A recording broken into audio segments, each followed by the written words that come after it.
Sinasabi ng Malacanang, bakit daw hanggang ngayon tapos ng halalan, salita pa rin tayo ng salita. Inihambing tayo sa isang asong kahol ng kahol.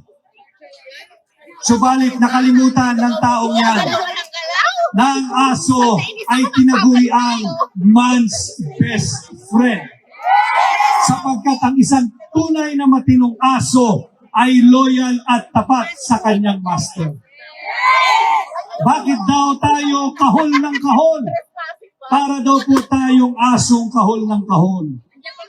Ang sagot po natin, sapagkat ang isang man's best friend, ang isang best friend ng Pilipino, kaya kahol ng kahol at patuloy nakakahol hanggat nakakakita at nakakaamoy ng magnanakaw sa tinda. Gaya rin naturan at ng aso ay man's best friend.